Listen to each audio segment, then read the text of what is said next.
Alright, SUMARI to everybody out there. This is Set, and this is on the 95th video we got here. So, as you can see, obviously, SUMARI has decided to come out for a video also.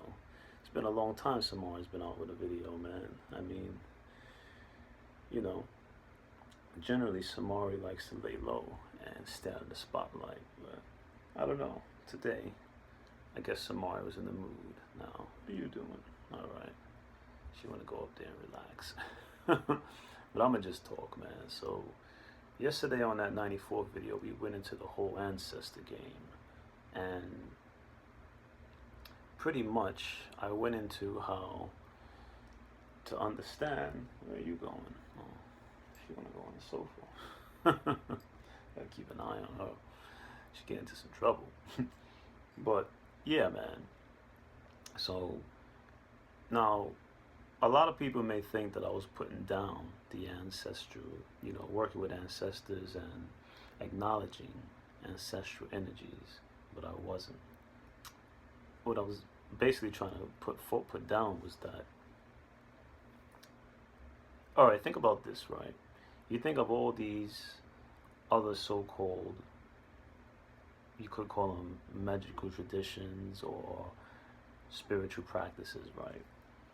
A lot of times, the ones that they say, well, you know, like in some places you have Obeya, and they'll say, well, don't mess with Obeya. Obeya is the most dangerous, you know, practice on the planet. And when you look at things like Obeya, you look at things like a lot of these chaos magicians and all these people doing in the past. Basically, all where are you going? All right, hold on. I got to keep an eye on this one here. When you take a look at all these traditions, right? Well, not even really traditions because they weren't considered traditional by whatever the status quo was during their times. You see a common theme. And the common theme was that they say, well, this system is dangerous because it doesn't follow the laws of how, you know, whatever is practiced. You know, like in voodoo, you have to give respect to the ancestral spirits, and you have to acknowledge the Loa, and you have to go to Papa Legba first. You have to do all these things. You either something like Obeya, and they're like, well, we don't have to work with ancestral spirits, or we could work with anything we want. And you see that similar to things like chaos magic, where I remember, you know, I used to see arguments with people saying, because people would make comments like, you could summon Bugs Bunny if you want, or Superman, and all these things. People were like, well, that's not a real magical tradition because you don't have the golden chalice, you know, you don't have, you know, the seal of Solomon, you don't have this, and that. You gotta have a cape, you gotta have a cloak, you gotta have a mystical dagger, you gotta have all these things to get the magic going. And, you know, when you see practices such as through the time, such as Obeya or chaos magic or any form of magic that basically seemed to not follow the rules, the common theme is that they didn't follow rules. They basically said, hey, I can do whatever I choose to do and it's gonna work. And this is what you have to think about, right? So, you know, like I said yesterday, you have all these ancestral spirits, but you also have a lot of people are mixed. So it's like, well, who do you connect with then on that level? Do you go to the left group or do you go to the right group? Or, you know, well, what about the family tree? And one could easily get lost, you know, in the mix. But when you take into consideration the fact that, like I said, we all come from all that is, the power is unlimited. And I think a lot of individuals don't want to go down that road because, one, it's scary, and two, it's scary because it possesses too much freedom, you know. Freedom scares people, man. Like, I think sometimes a lot of individuals don't really want freedom. You know, they say, freedom, we want to be free, but I don't think, you know, a lot of individuals want true freedom, because true freedom means decisions, and it also means taking responsibility for those decisions. So You know, I remember back in the days in this physical life when you would hear stories when I was much younger, and they'd be like, don't touch a Ouija board, it's dangerous, demons are gonna come out. And then of course you would have someone with their story. They'd be like, oh well, in 1962 my friend put on a Ouija board and this and that happened. And you know, those stories never fazed me. I mean, they were interesting. And every time I would try to get a Ouija board, my parents, even my own parents, you know, they had stories of one day they found a Ouija board and they brought it into the house, and then a whole bunch of crazy shit started happening right after, and they tossed it back out. But, you know, one sign of the truly powerful are those that are meant to go down these ways or that have already gone down them in other simultaneous lifetimes is that these stories never really have any impact enough to fear the individual. You know, I've always heard these stories and it's like, okay, mental note, get a Ouija board and see what's going on. And I have one now. Now, it may not be the one that I want. I would like something more, how do I say, vintage, like an actual wooden one. And I got the usual one that you can pick up from anywhere else. But supposedly, according to most individuals, it should still get the job done. That's a whole nother video into itself. But the point is that you can't be afraid to venture out and to go down other pathways.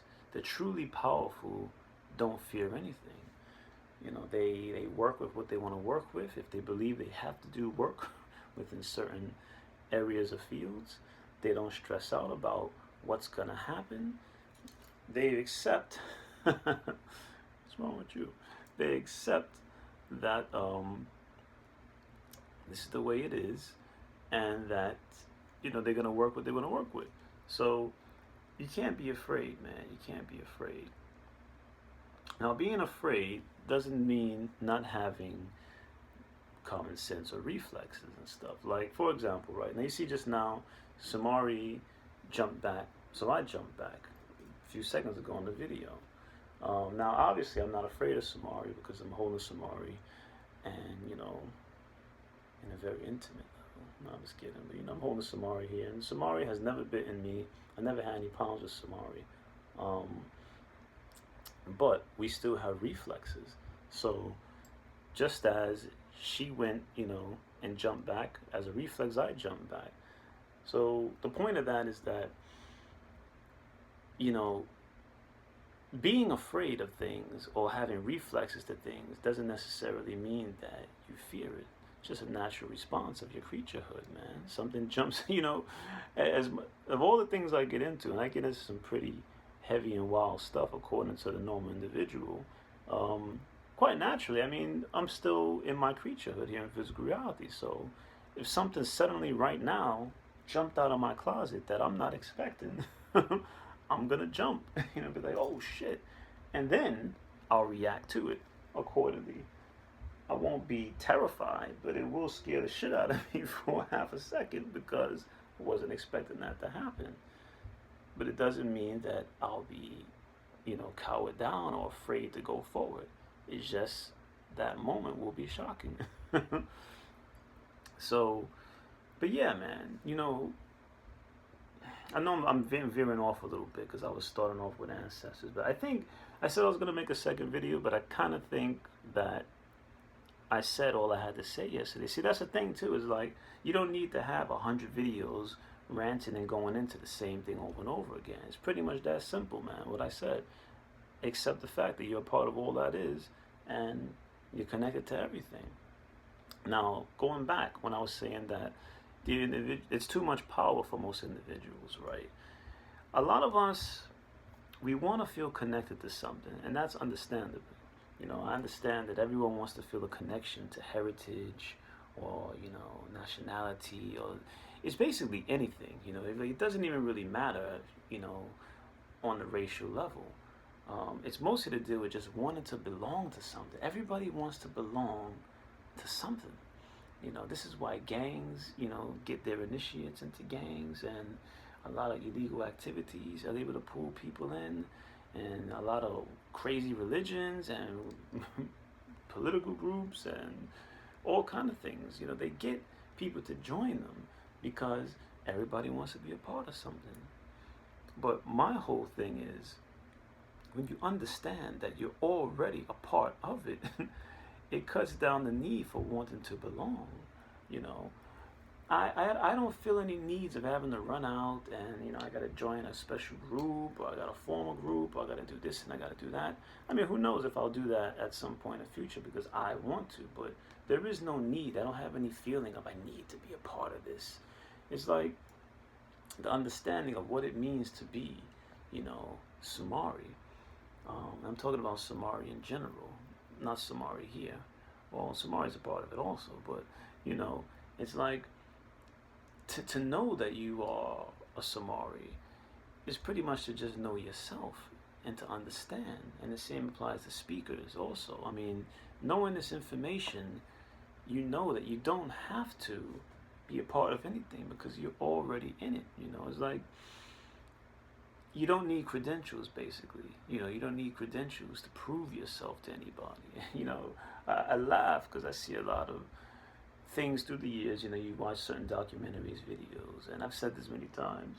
You know, you get people get up and they're talking about lucid dreaming, or they're talking about the astral realm, or they're just talking about something completely on a mystical nature, and they're like, before they even get into it, they're like, well, my name is Charlene Nancy, and I graduated with top honors from this university, and I have a PhD in psychology, and and they start listing off their credential, and it's like,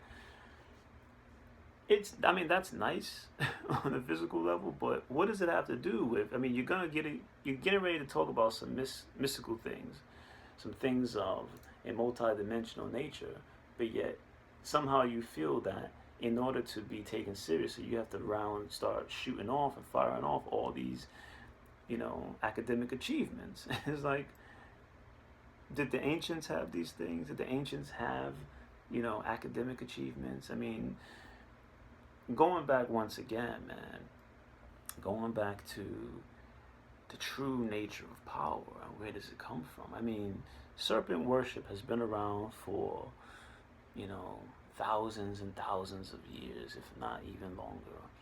Why? You know, the serpent, the snake, has always been seen as, there are many different occult knowledge, you know, the mysteries, phallic symbols, all kind of things. You know, I mean, there's an endless number of, how do I say, connection points for snakes. They even found a stone statue of it, like a giant, how do you say, python that was in some part of a country. I can't remember exactly where right now, but it doesn't matter because, you know, these things were all over the place at some point. They're all over the world. So, you know, if you get caught up on, well, it was found in this place here in this part of the globe, I mean, it doesn't really matter. It's always been around. You know, I find it funny when people are afraid of snakes because it's like, for me, for something that only has a head and a mouth and no arms and no legs and it can't talk or scream or anything, they sure do command a lot of fear, man. So that makes me laugh, you know. But, you know, tying this back into ancestry work, man. I mean, you have a lot of people that go into, well, you know, we have the reptilians, and pretty much every major culture on the planet has some form of serpent connection points or wisdom or something. You look at Asia, all throughout Asia, every country from Japan to China to Korea to many others, they all go into who gave them their power. How did you get the royal families? Well, the serpent king or the serpent gods came down, they bestowed the power upon us, and so on and so forth. But they all have this same concept of serpent people, or serpent beings, or serpent godlike deities that bestow the mysteries upon them, taught them how to do things. It's all here. So even when you come up to more modern times, you know, not really modern, but you look at the Bible, you have the Garden of Eden, you have the serpent. You know, the Bible, the story of Garden of Eden and the apple and Adam and Eve and the snake and all these things, I mean, they could be interpreted in so many different ways, man. You know, I mean, I know if I say, well, was the serpent truly wrong? People say, he's a Luciferian, he's worshiping the devil. But, you know, you have to look at the stories all the time, man. History is usually written by those who dominated, and that's the version that you get. But you know, for the serpent, and there are many different translations, but one of the most basic ones is that the serpent was basically like, you know, on a very, very basic level, you had the tree, the garden. God says, hey, do whatever you want. Don't touch those apples on that tree. Do not eat from it. Here comes the snake. It's like, hey, man, fuck all that. You could be all powerful. Just take a bite.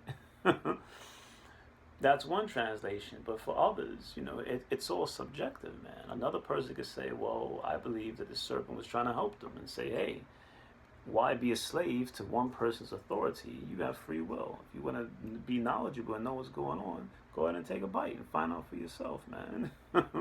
So there's a lot of different interpretations of the story, but that's for any story in history, man.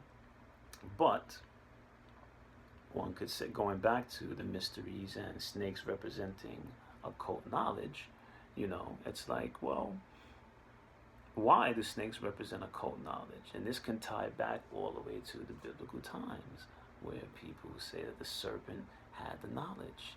They passed it on to Adam and Eve, and of course they got to demonize a woman and say it was Eve's fault, you know, like Adam may have no play in it.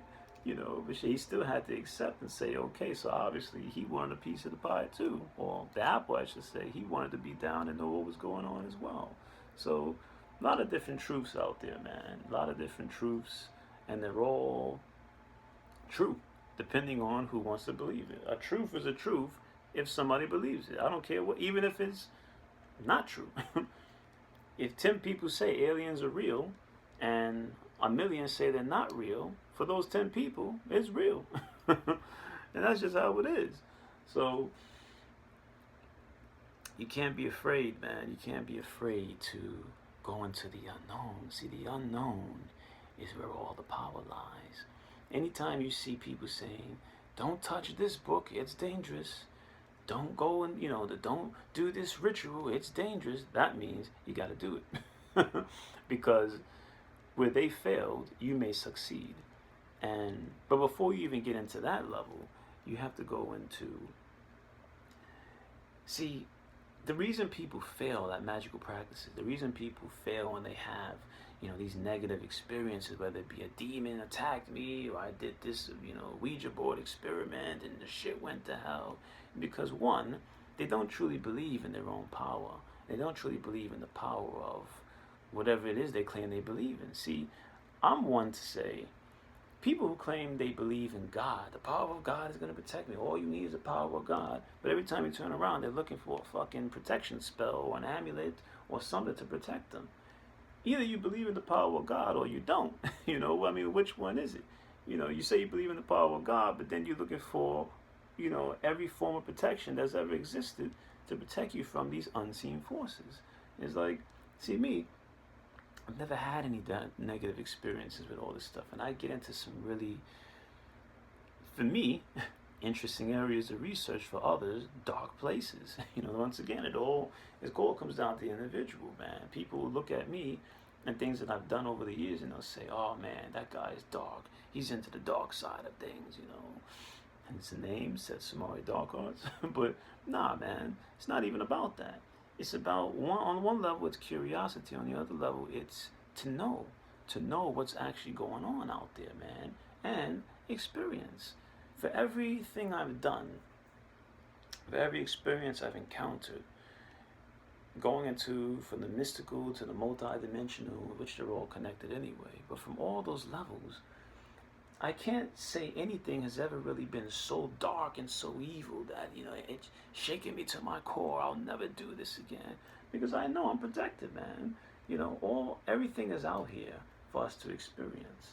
Quite naturally, some things are not as good as others, you know, but there's still just experiences. Now, once you experience it and how you take that experience, that's the defining nature of what the effects are gonna be. You know, if you see a shadow person, remember those guys, shadow people? Nobody talks about them anymore.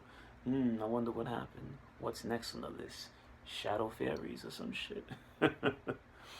You know, everything changes, man, and you can't be spooked by anything. See, I know where my power comes from, man. You know, I'm a part of all that is. I said it 1,000 times. I'll say it many other times. I like that name SUMARI, and I'm gonna use it for now. Who knows if I'll change it in the end? It doesn't matter. The names are just the names. But basically, for me and for my team or group of individuals that I deal with on other levels of reality, we all know that SUMARI is just a sound. It's just a means of identification to identify with a specific type of consciousness that knows itself. It knows its position. The same applies to the speakers, individuals that know their position in the grand scheme of things, and they don't fear. Everything's just an experience. You know, they say the speakers know the rules of many realities and how to maneuver through those rules. And you can know the same information too. You know, it sounds grandiose on one level, but it's really not. Think about it. You go into some dreams, right, or some out-of-body experiences. Some of them you can fly. You go to others, you can't fly. Some you could breathe underwater. Some you're gasping for air, trying to reach the surface. Some you could communicate with animals telepathically. Some you could become the animals. That's just how it is. You know, all these different places have different rules. Now, that's on the beginner level. When you start getting into more advanced levels of things, and basically you just advance yourself, the rules start to become even more loose, where even if you are in a reality where it seems that people cannot fly or you can't fly, you already know how to hack that system and how to alter it so that now you could fly. So what I'm trying to say is your powers will work regardless of any reality that you end up in. It doesn't matter what it is. You'll be able to take, so let me give you guys a sample, right? Like sometimes I'll end up in a reality, right? And let's say I want to fly. This is just an example. And for some reason, the flying's not working. So instantly, I'm like, all right, I need to alter this situation so that I could make flight possible. So no matter how much I'm trying now, I can't get up off the ground. So some examples. One, I could start running really quickly and then take off that way and go up into the air. Another example, I just need a small momentum. So that could be an example, jumping out a window or jumping off of a ledge, or it doesn't even have to be that high. It could be jumping off of a chair. The whole point is that the simple act, the momentum of dropping, stepping over something and dropping down, it's like without touching the ground, and you get that feeling of, you know, flight. That's all you need. I remember another time I wanted to use telekinesis. It wasn't working. So what did I do? I started off small. I picked up something. It was like, I don't know, I think it was a coin. I held the coin in my hand. I threw it up in the air, and then I caught it with, you know, telekinesis and levitated it for a minute. And that was enough to get the feeling going. And once I did that, then I was picking up cars and I was doing all kinds of stuff. So these are just things to do, you know. Another sample.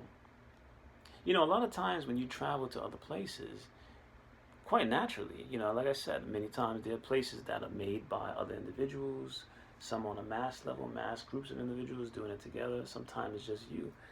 This is really a subjective thing that you're going to have to figure it out for yourself about what's going on. But the more knowledge you possess, the more deeper you train yourself, the more you get into these areas without fear, the faster you start picking up on things, and you start going even deeper, you're going even faster, where, you know,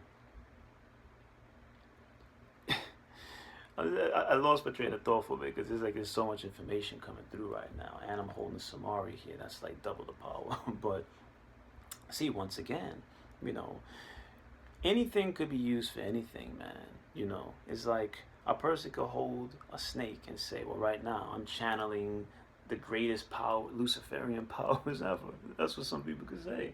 I don't believe that, you know. Or they could say, you know, when I hold the snake, I channel all the occult powers of the universe, you know, that are associated with the serpent.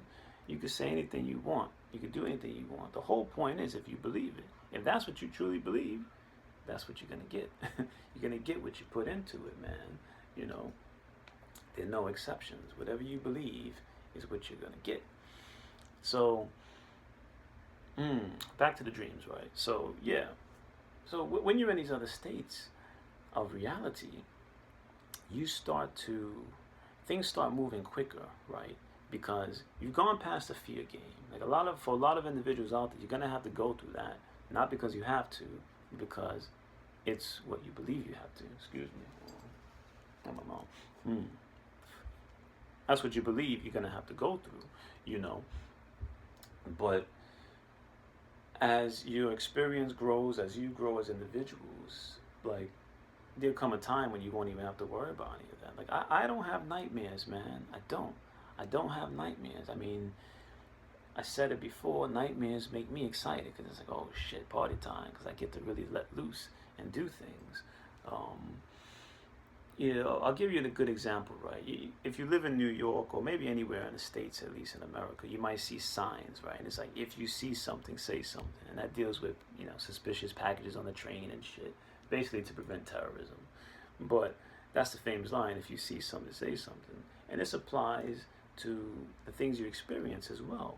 About a week ago, I had this very, very unusual, out of nowhere dream where it was like it involved my mother and my younger brother, and there was some terrorism back home in New York, and a helicopter crashed, and it was all this crazy shit, and I woke up. Now, at first I thought, all right, well, that's unusual. I don't usually have experiences like that, but I just let it slide. But then after a minute, I was like, you know what? Let me just call back home. So I called home and I was like, hey, Ma, you okay?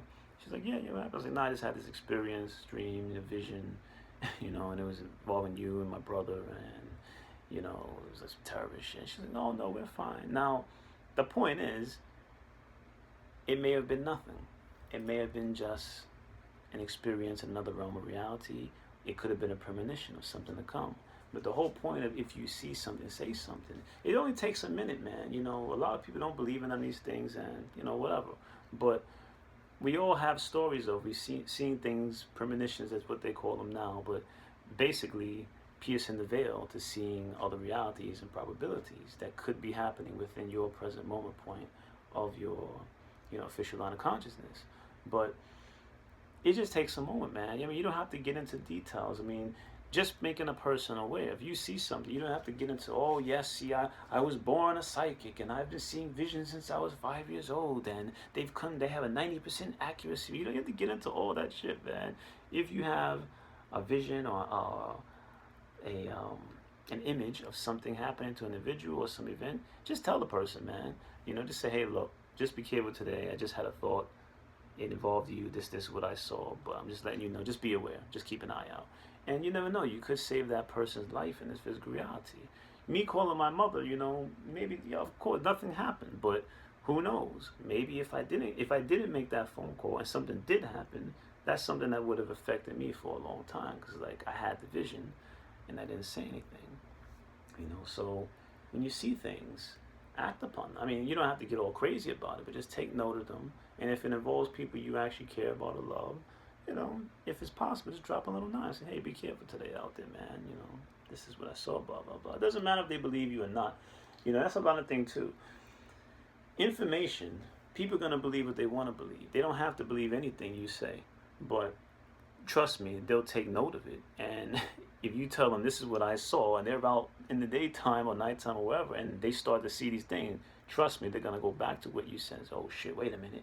You know, my brother called me and said that he saw a guy with a blue shirt, you know, that was going to stab me. This guy's a blue shirt. He's fucking looking suspicious. He's coming all up on me.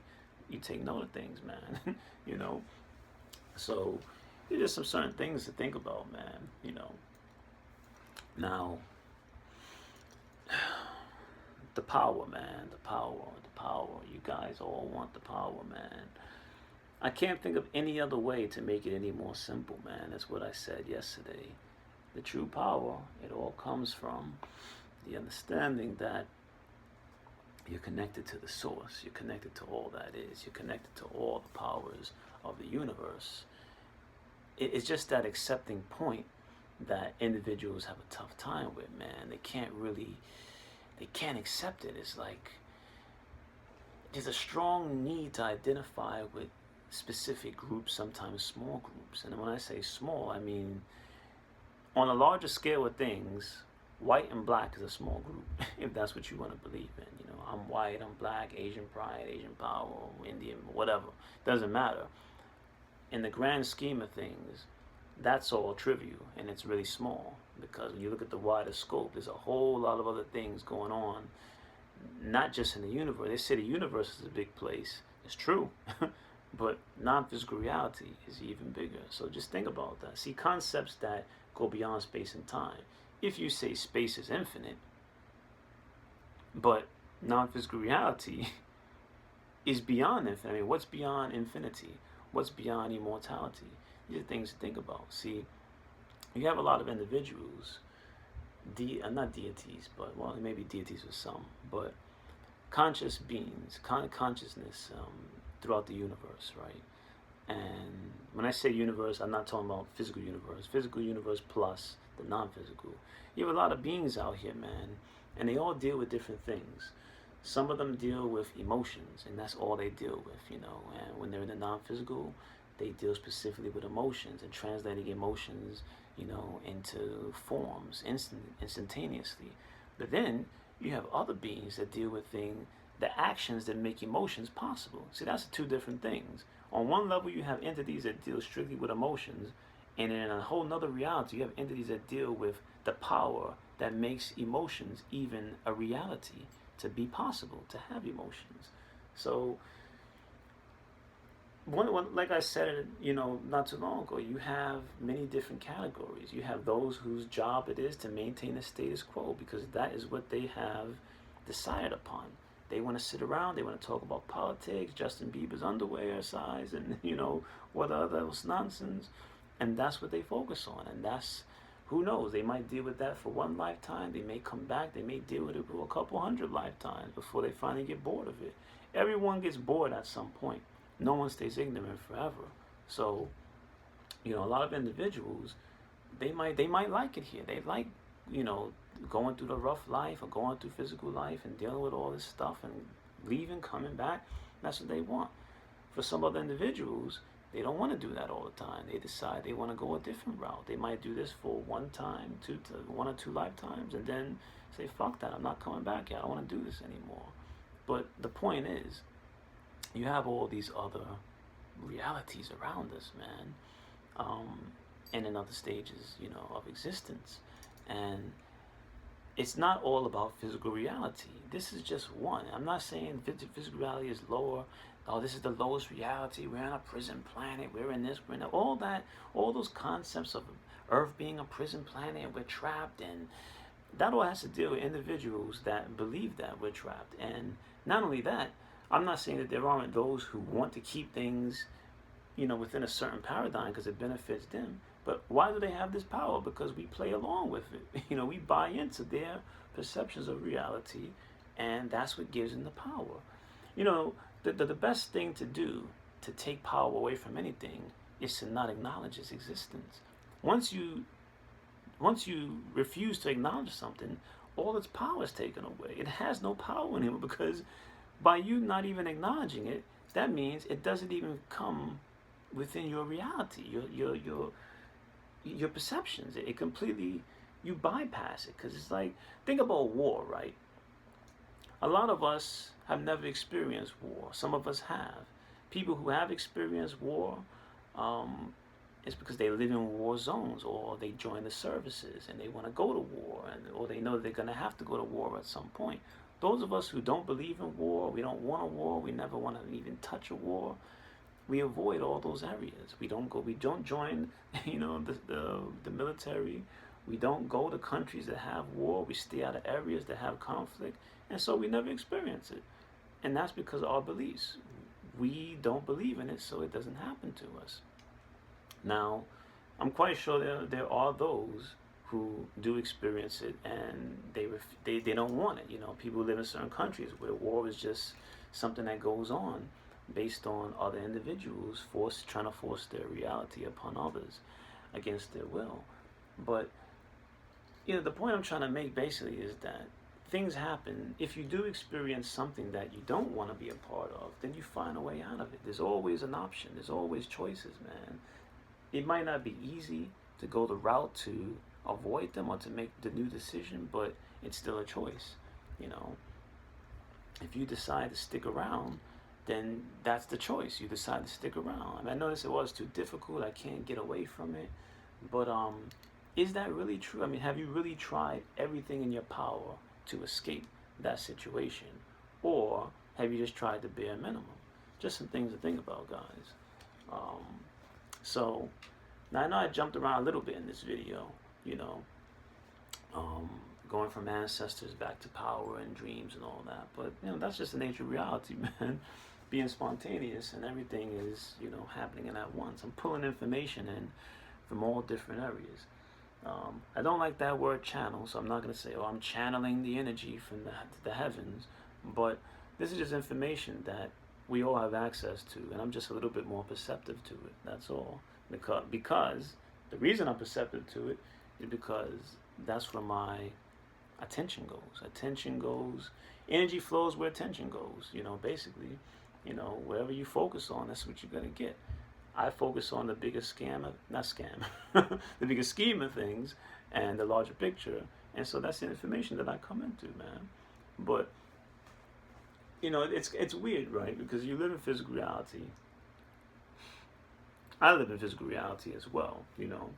And it's like, you live different lives, man. At least for those like myself, you know, who have reached certain points of their development. It's like on one level I'm here, and people who don't know me, I've said this in a long time in another video, people who do know me actually, you know, they might watch these videos and they're like, what the fuck is this guy talking about? He's crazy. I didn't know this motherfucker was crazy. And it's mostly because when I talk to them, I don't get into all this stuff, man. You know, I mean, they already know that I'm kind of like, I got my own world going on and shit in my own head, but I don't go this deep with a lot of people because it's unnecessary, you know. It's like I don't have to go that deep because they're not going that deep. So a lot of people have trouble balancing themselves out. It's like, because they come into all this information and they feel excited, and it is exciting to learn new things, but then they want to start preaching. They want to tell everybody, and nobody listens to them. They get mad, and then somebody calls them crazy, and then they get pissed off. And it's like, I'm going to make a comment now, but don't casting pearls before swine, is what they say.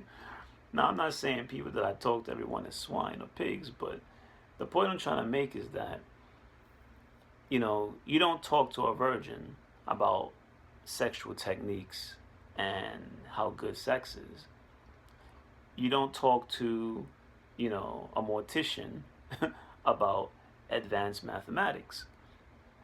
The point I'm making is that leave the information for those of, you know, for other like-minded individuals. Don't waste your time trying to convince other people of your psychic powers, or you can do readings and they're accurate and you have to prove, look, I have all these, you know, what's the word I'm looking for? Testimonials, and everyone said my readings are 95.8% accurate, and on this day I said this, and then it actually happened. Doesn't matter, man. You know where your powers lie. You know you got some abilities.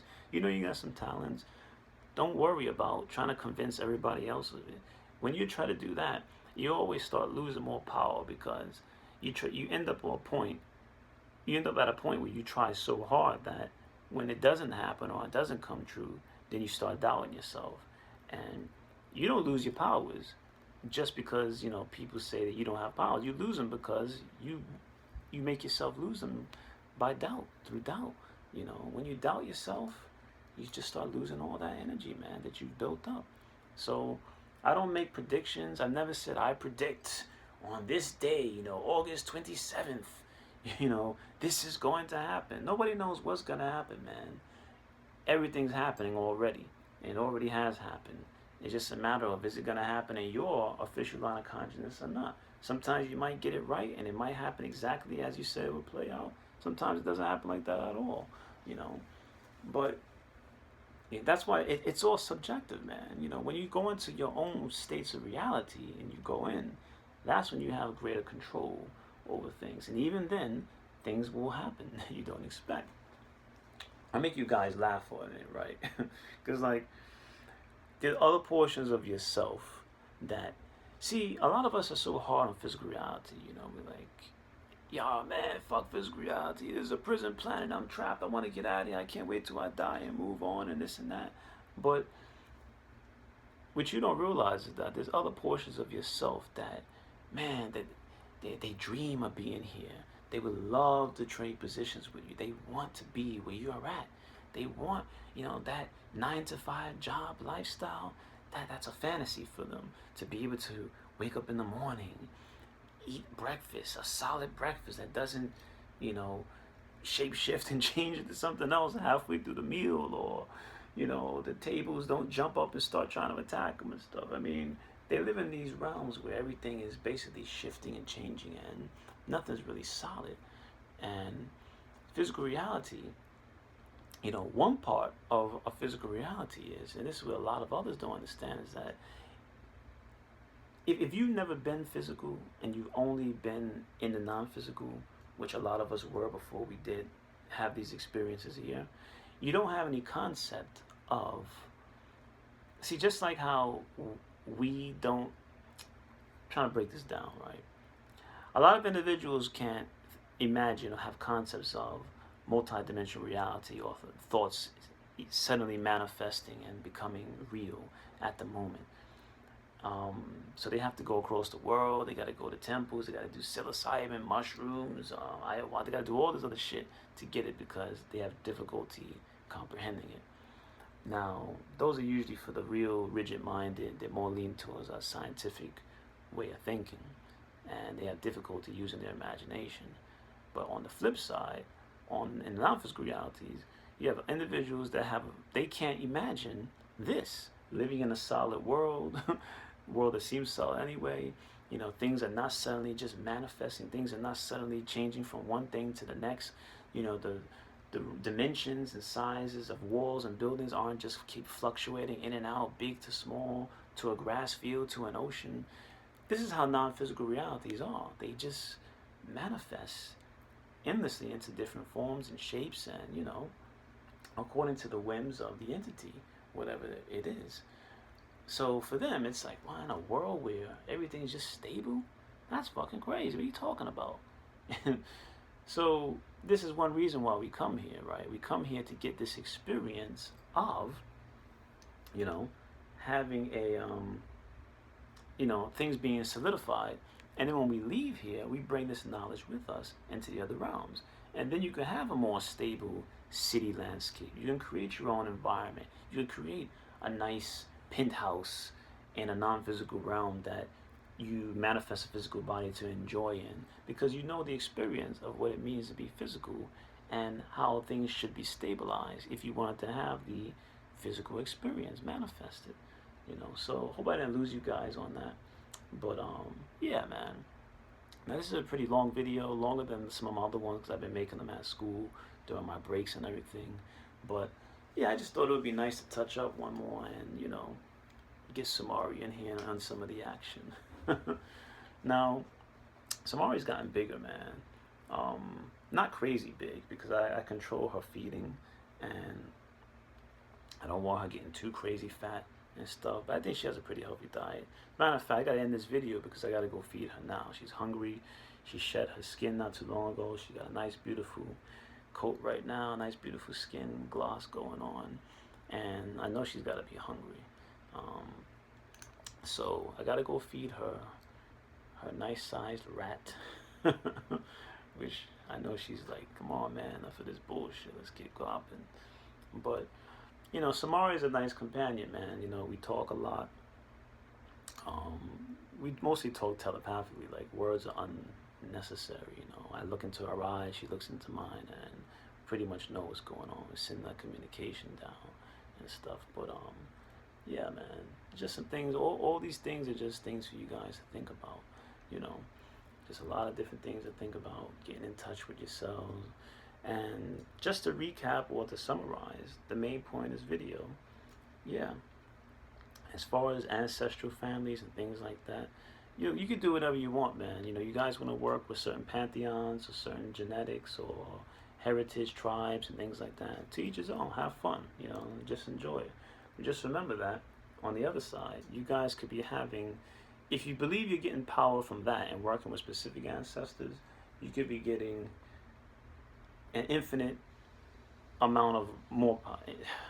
The power could be doubled, or how do I say, it could be magnified by an infinite times more if you realize, you know, your position in reality, a part of all that is. See, it's like, you know, everybody's easy to say, we're all God's children, but what does that mean, man? People don't really get into the basics of it, the specifics. You know, I know a lot of people, a lot of individuals in this reality, like, they don't want to hear all of this. Like, they want to hear about, just give me a fucking magic spell and I'll be happy. How can I get my man back? I gotta do some root work. You know, my husband's left me. What can I do? I want to get him back. Or I really want this person to like me. Give me a magic spell I can do this. Look, man, you're going to continue down that road, because that, you know, if you don't go beyond that, that's as far as your knowledge is going to go. Trying to find a spell to make somebody like you. Why go through all that when on the other side you can understand your position of being a part of all that is, being a part of all the creation, and you have access to all the power of the universe at your fingertips. Now, just because I said that doesn't mean suddenly, oh, well, if he said he has all the power at his fingertips, why is he not a millionaire? Once again, going back to, you know, things that are effective here in physical reality, or things that are seen as necessary, don't apply to the non-physical. Just because you have all this occult knowledge and wisdom and powers of the universe, and you can time travel and you can, you know, go to every realm of reality, it doesn't mean you're going to be a fucking millionaire, man. Now, if you want to go down that road and apply your energies to go into those areas to get that, then, you know, more power to you, man. But having this knowledge doesn't equal financial gain. It doesn't mean you're going to be successful with money. It doesn't mean that you're going to get a higher position in your company. You can use these powers and abilities to achieve those things if you want. But if you use them, if you think that's the only goal and the only mission to learn this stuff is to achieve those things, it's never going to work for you, man. It's never going to work. People, you know, if you want to achieve all that, and if those are your dreams and goals, you're going to have to come to certain realizations of the bigger picture. But anyway, I said enough. I talked out. I got to go feed her because I got to go to work too. And she's very hungry. So, SUMARI to everybody out there. Remember all the things I talked about. And, you know, more power to you guys. This is Set. Take care.